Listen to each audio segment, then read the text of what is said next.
You might be meeting with somebody that you realize you don't want to work with, or you might already have a customer that you want to cut away from. So let's go into some ways of getting out of that and making everybody happy.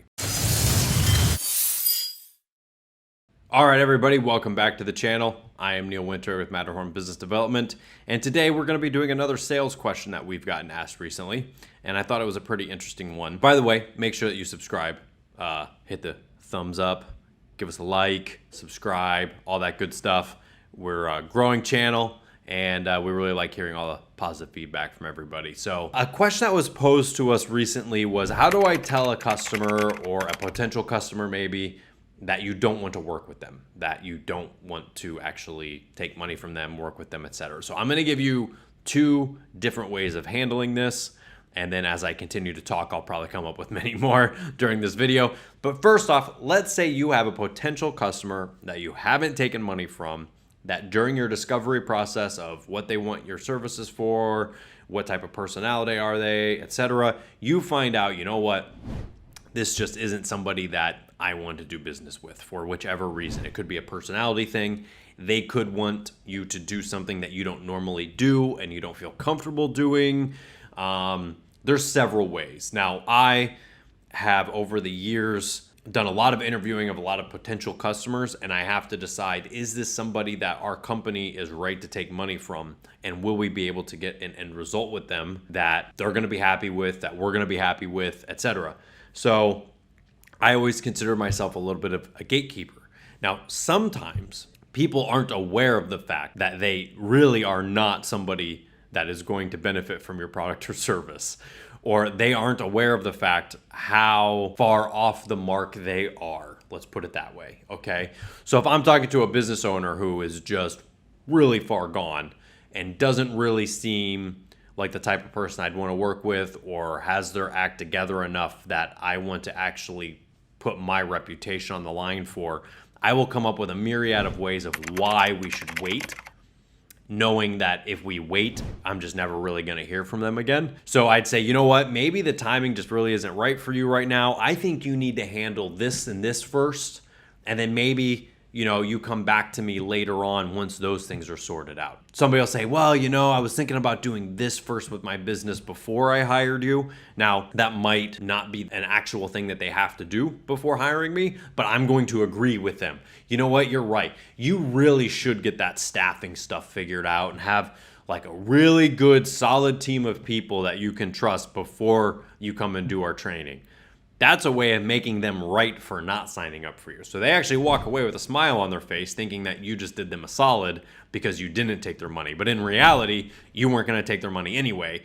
So I find a way to make them happy or understanding from their perspective of why they shouldn't pay you money or why they don't need your service at that time. So obviously I'm doing this from my experience. So you're going to have your own situations, but you can always come up with something that says, you know what, maybe before we fix this on the house, you should really take care of that other stuff, and then just walk away and never follow up with them and don't talk to them again, et cetera, et cetera. And who knows, maybe 6 months later, they do come back to me and they say, look, I got this staff thing figured out. I got this. Now I'm ready to go. And now I might actually be like, hey, you know what? Maybe this person really is ready to change their business because they just went out and they did stuff and I didn't expect them to do that. I might be able to actually change my mind about taking them on as a client or working with them. So find a way to politely tell them no. Now, some people are not a right fit because of a personality thing that you find, and they press the issue.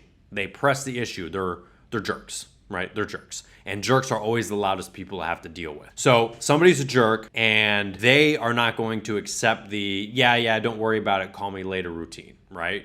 So what I say is listen, here's the deal. If I'm going to work with you, there has to be a particular personality and it has to be a way for us to gel and be able to work together. And to be honest with you, I think you're going to want to kill me and I'm going to want to kill you. So I'm not going to take money from you if I don't feel like we're the right fit. Sometimes people are better off doing business with other people just because of the way the personality comes out. So you can just straight up tell this person, listen, it's not going to work. I'm not going to take money from you. Our personalities are too different and you're just going to be gone with them, right? Now, there are a couple other ways that you can do this, and I'll give you some very quick examples. One, you could tell somebody that you're are way overpriced, right? Yeah, I would do that, but man, you'd have to pay me like $5,000. And normally you charge like $1,500, right? That could be a way of just pricing them out of the market and driving them away because you're just so much more expensive, right? You can do it that way. You can also just tell people, I don't feel comfortable doing it that way. I kind of have my own niche and my own type of clients that I want to work with, and you're different.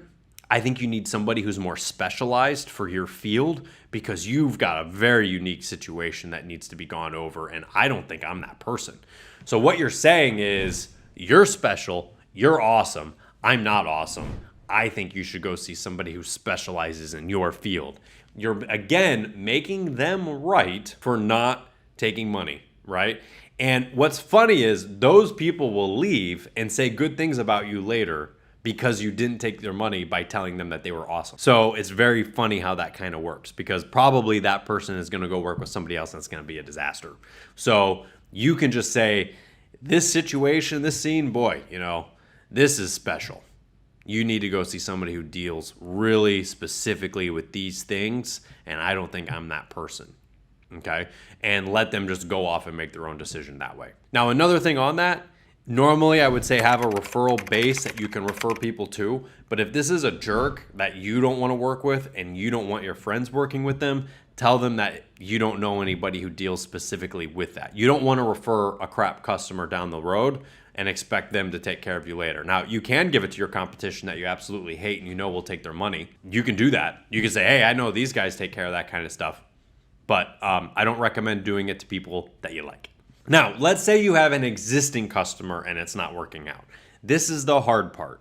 When you have an existing customer, different contracts, different industries, different professions, medical doctors are very particular about who they can let go and stop seeing as a patient because they have actual laws and codes and things that they have to do. So if I'm a doctor or a dentist and you've paid me a lot of money for a lot of services, I might not be able to just say, get the heck out of my office. I might have to perform certain duties to a certain letter of the law. So different things can vary. But if you are doing a job or working with somebody and it is not working out, you really only have one option to make everybody go away happy, well, as happy as possible, and that is to just give them their money back and tell them it's just not going to work out. So you're going to lose money on it. You're not going to be able to just take all the money for all the services that you delivered because they're going to get pissed off if you didn't deliver everything that you were supposed to. Really, what you do is if you see it going south and it's not working out, say, hey, listen, you know what? It's just, I don't think I'm the right guy for you. I don't think this is the right company for you. You're special, et cetera, et cetera. I'm going to give you back X amount of dollars. We're going to give you these things that we gave you for your house. We're going to give those to you. We're going to give your money back. I think it's just best if we part friends that way because I don't want this to end terribly for everybody. That's really the only way that you're going to be able to get out of it. Or you can try to refer them to a specialist routine. Yeah, I think, you know what, as I'm diving into all this, I don't think I'm really the right person for you. I feel bad. You paid me some money, so I'm going to give you half your money back, and I'm going to refer you to this guy over there, and he's going to take care of you a lot better than I could because I don't feel comfortable moving forward. That's really the only thing that you can do if you are cutting loose from them. If you're cutting loose from them, you're going to have to give them some money back or make them happy so that they don't come back and create a problem later.